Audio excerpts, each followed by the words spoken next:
They tore my gown in front of 300 guests, and they thought they had destroyed me. I stood in the center of the grand ballroom at Hartington Palace, surrounded by the finest families in Europe, my ivory silk dress hanging in tatters from my shoulders. The lace that had taken my mother 6 months to create lay in shreds at my feet. The bodice gaped open, exposing my chemise beneath, and the whispers had already begun, that hissing, venomous sound of aristocratic schadenfreude. Lady Eugenia Blackmore stood 3 feet away, her expression a mask of shocked innocence that fooled no one except the people who wanted to be fooled. Her sister Lucinda lingered beside her, hiding a smile behind her fan. They had orchestrated this perfectly, the stumble, the grab, the convenient tearing of seams that had been mysteriously weakened before I even arrived.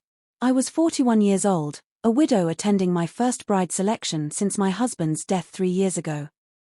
I had not wanted to come. My brother had insisted, claiming that a woman of my age and circumstances should be grateful for the opportunity to secure a second marriage to the Duke of Ashworth, one of the wealthiest men in England. Now I stood humiliated, my chances ruined, my dignity in tatters along with my gown. The Duke himself was watching from the raised dais at the far end of the ballroom. He was 53, silver-haired, distinguished, with the kind of commanding presence that came from decades of power and responsibility.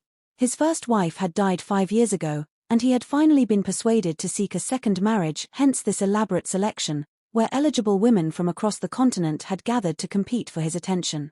I had never had a chance. Not really. Not against the beautiful young ladies in their pristine gowns, their faces unlined by grief or experience, their bodies unmarked by the bearing of children I had lost, one after another, until my husband's death had finally ended the cycle of hope and disappointment. The Blackmore sisters had simply accelerated my inevitable failure. They wanted to ensure that no one older, no one with my connections or my fortune, could compete against their own candidate. Their niece, Lady Rosalind, who stood nearby looking appropriately horrified while her eyes glittered with triumph. I should have fled. Every instinct screamed at me to run, to hide, to escape this public execution of my remaining dignity. But I was 41 years old, and I had survived worse than this.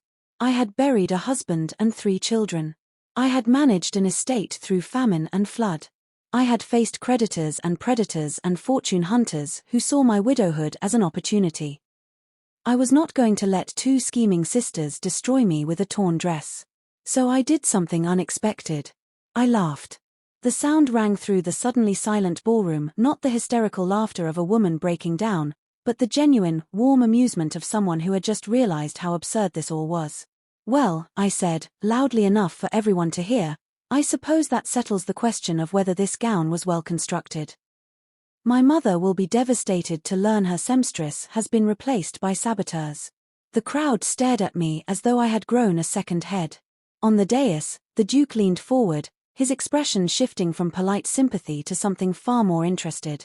If you want to know what happened when the Duke decided to investigate the woman who laughed instead of fleeing, subscribe right now. This channel is just beginning, and we need every single subscriber to help us grow toward 10,000. Stay with me. This story is about to reveal what happens when a woman refuses to be destroyed. My name is Dorothea Sinclair, Lady Dorothea Hartwell since my marriage at 22, and I had learned long ago that survival required refusing to give enemies what they wanted. The Blackmore sisters wanted me humiliated, destroyed, fleeing the ballroom in tears. They wanted to clear the field for their niece, a girl of 23 who had been groomed since childhood for exactly this opportunity. Lady Rosalind was beautiful, accomplished, and utterly without substance, the perfect ornamental wife for a duke who wanted nothing more than a decorative companion. They had not anticipated that I might refuse to play the victim. A servant appeared at my elbow, offering a cloak hastily procured, judging by its plain appearance, but welcome nonetheless. I accepted it with grace, wrapping it around my ruined gown and meeting the eyes of everyone who dared to look at me. I believe I require a moment to assess the damage, I said, addressing the room as though nothing unusual had occurred. If you will excuse me. I walked out with my head held high. Behind me, I heard the whispers resume, but they had a different tone now. Confused. Uncertain. Perhaps even admiring. I found a small antechamber off the main corridor and closed the door behind me, finally allowing my composure to crack. Not with tears, I had cried myself dry years ago. but with shaking hands and a racing heart that acknowledged just how close I had come to complete disaster. A knock at the door made me freeze. "Lady Hartwell? May I enter?" The voice was deep, cultured, unmistakably masculine. "The Duke." I took a breath, arranged my borrowed cloak more securely, and opened the door. He stood in the corridor, his expression carefully neutral, though something glinted in his grey eyes that suggested more than casual concern. "Your Grace. I apologize for the disruption to your event." "You have nothing to apologize for." He stepped into the antechamber without waiting for invitation, a liberty only a duke could take with impunity. "I came to inquire whether you require assistance. And to offer my own apologies for what occurred." "Your apologies? The fault was not yours. The fault lies with guests in my household, which makes it my responsibility." He studied me with an intensity that made me uncomfortable. "You handled that situation with remarkable composure." "I handled it the only way I could." Tears would have accomplished nothing except confirming my destruction. Most women would not have seen that so clearly. Most women have not buried 3 children and a husband. The words came out sharper than I intended. "Forgive me. I am not at my most diplomatic. Diplomacy would be wasted on this conversation." He moved closer, and I realized how tall he was. Well over 6 feet, his silver hair catching the candlelight. "Lady Hartwell, I have a question, and I require an honest answer." "Very well. Did the Blackmore sisters arrange what happened tonight?" I hesitated. Accusing fellow aristocrats was dangerous, regardless of the truth. "I cannot prove." "I am not asking for proof. I am asking for your belief." "Then yes. I believe they deliberately sabotaged my gown to ensure my humiliation." He nodded, as though I had confirmed something he already suspected. "Thank you for your honesty. That quality has been notably absent from most of the women attending this selection. Honest women make poor candidates for Duchess, Your Grace. We say uncomfortable things. Perhaps uncomfortable things are exactly what I require." The Duke provided me with a replacement gown from his late wife's wardrobe.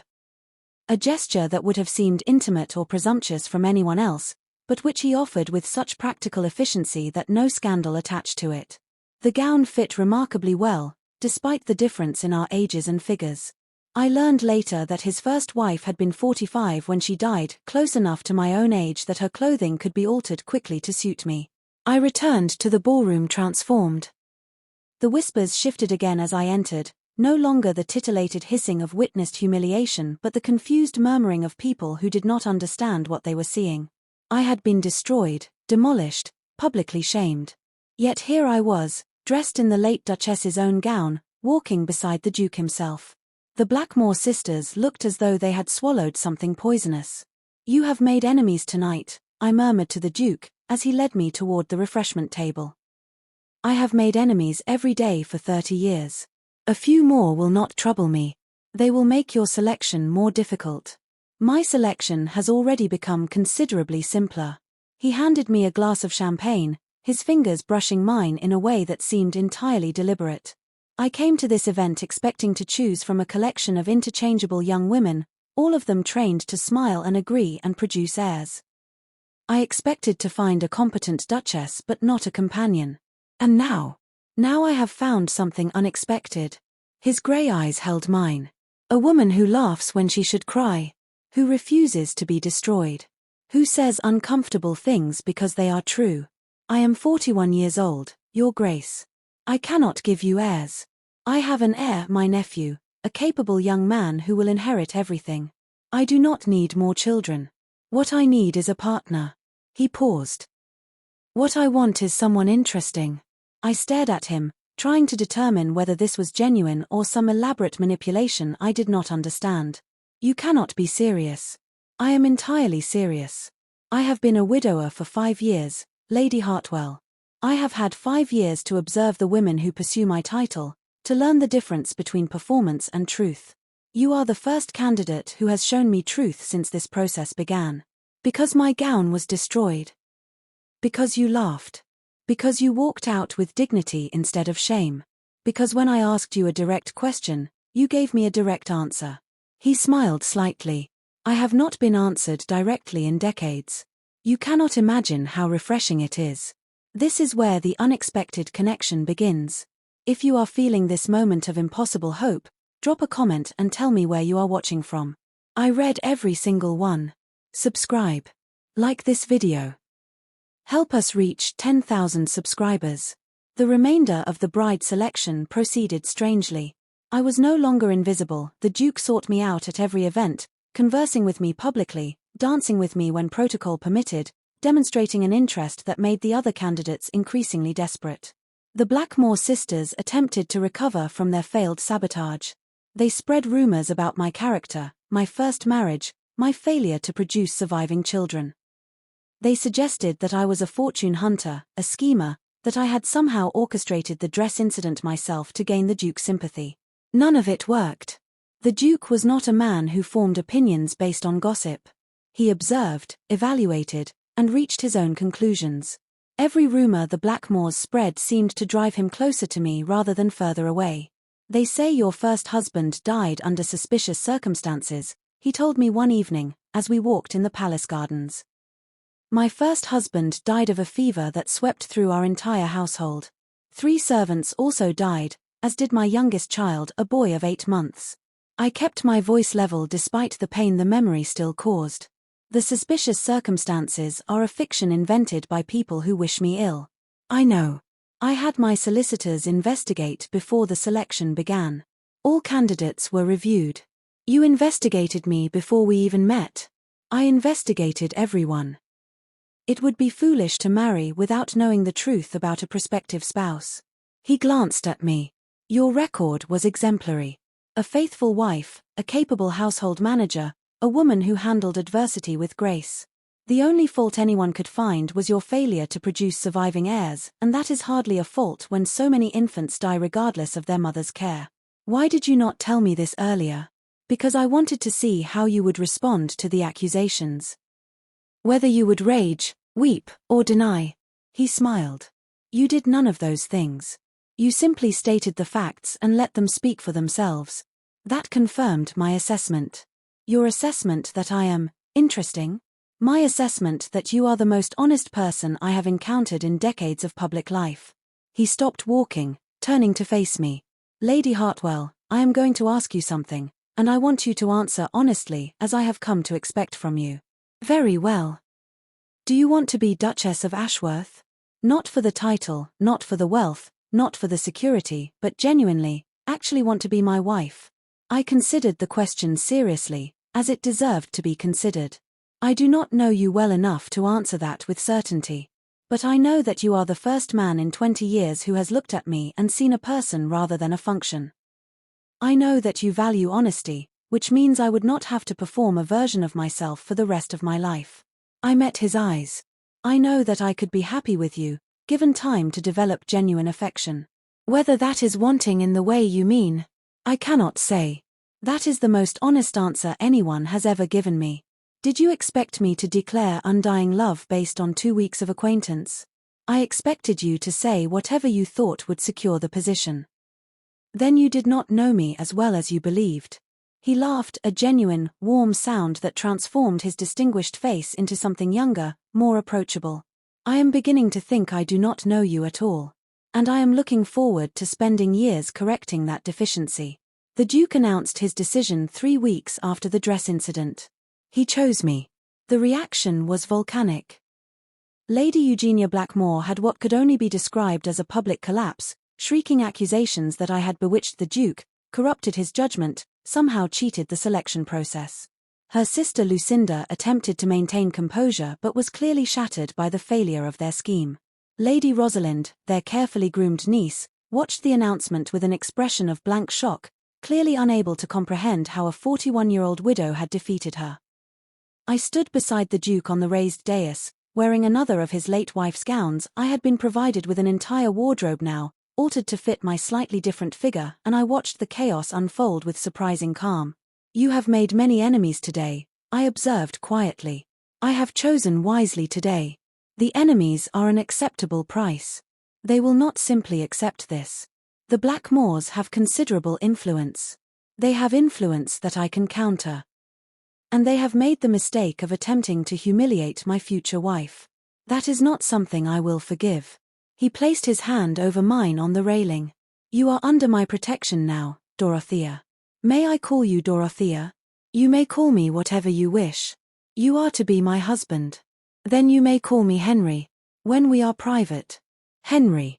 I tested the name, finding it surprisingly ordinary for a man of such power. I would not have guessed Henry. My mother was not fond of elaborate names. She believed they gave children inflated expectations. He smiled. She may have been right. My younger brother was named Edward, and he has been insufferably self-important since childhood. You have a brother, 2 sisters, and the nephew I mentioned, my heir. You will meet all of them in time.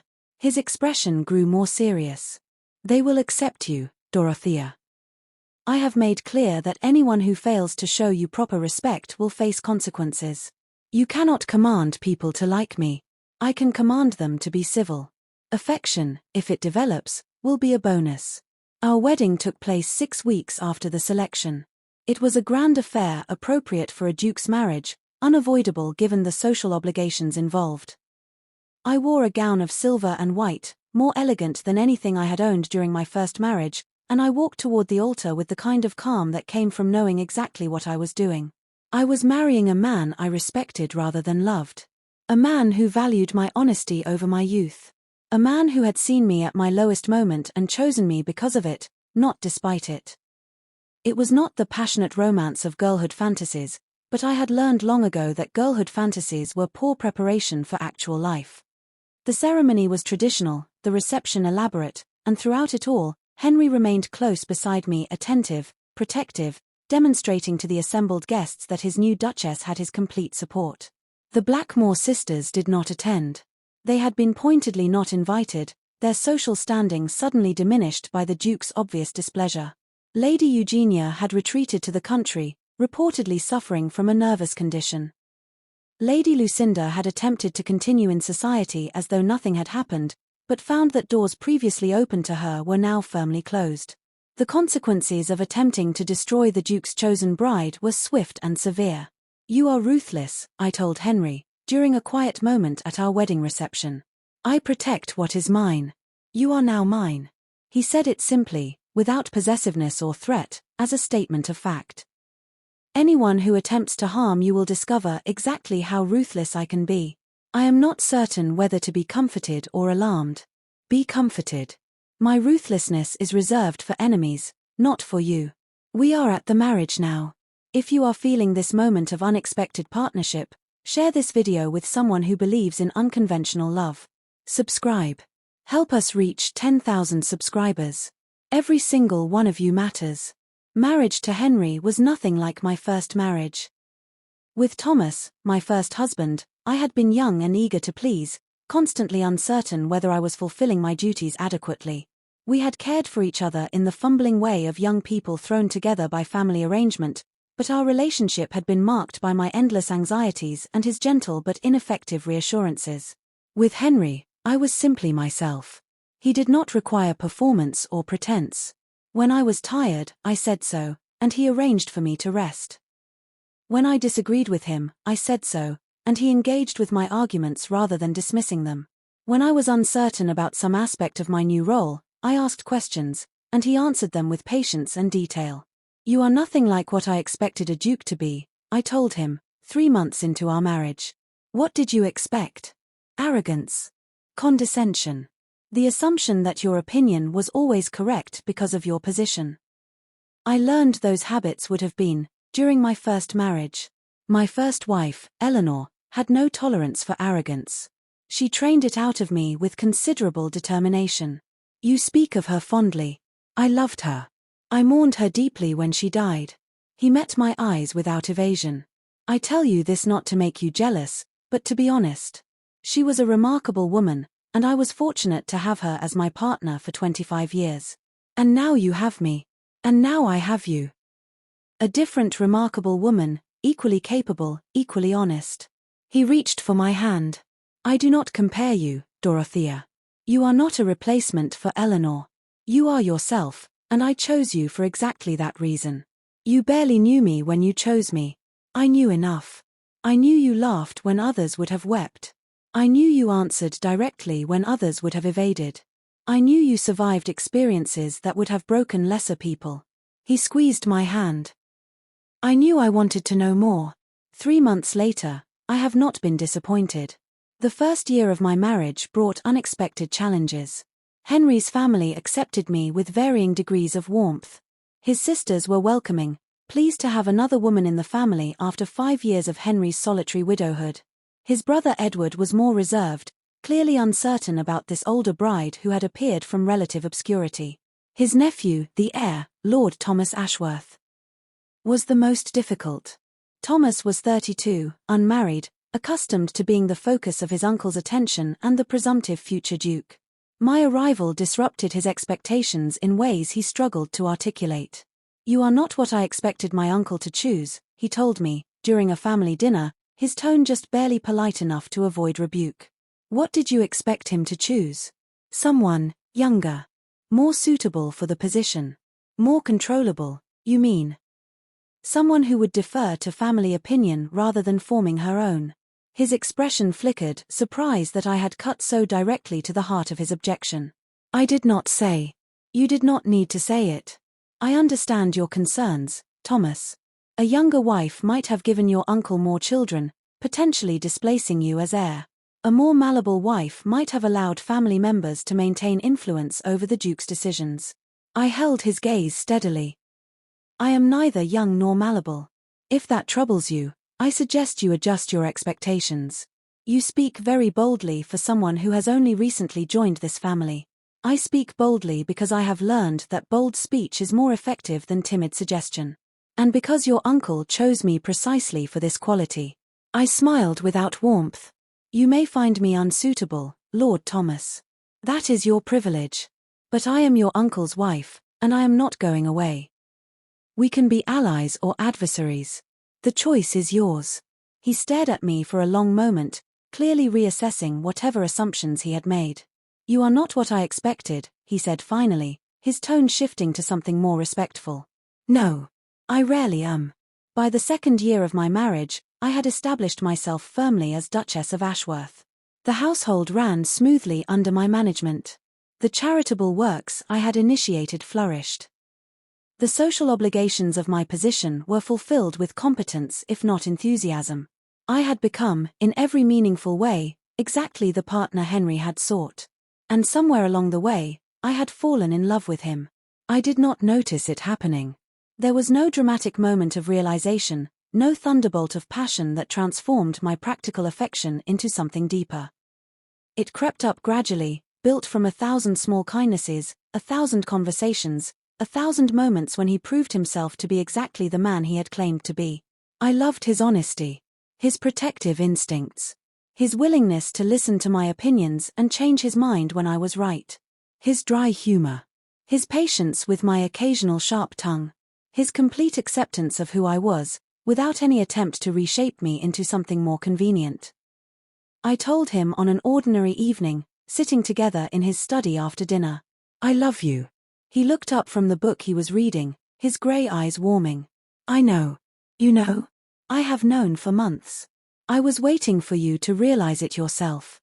He set down his book and crossed to where I sat, kneeling before me with a grace that belied his 55 years. "I love you too, Dorothea. I have loved you since the night you laughed in that ballroom. I simply had the wisdom to wait for you to catch up. You are insufferably confident. I am usually right.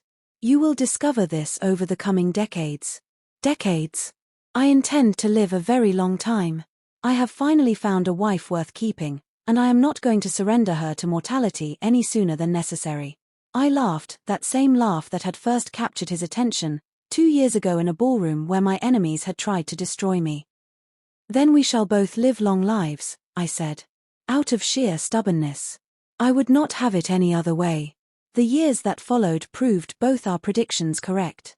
We were stubborn, Henry and I, clinging to life with a determination that defied actuarial expectations. We celebrated our 5th anniversary, then our 10th, then our 15th, growing older together with an ease that surprised everyone who had doubted our unconventional match. The Blackmore sisters faded into obscurity. Lady Eugenia died of her nervous condition, or rather, of the treatments prescribed for it, which were harsh even by the standards of the time.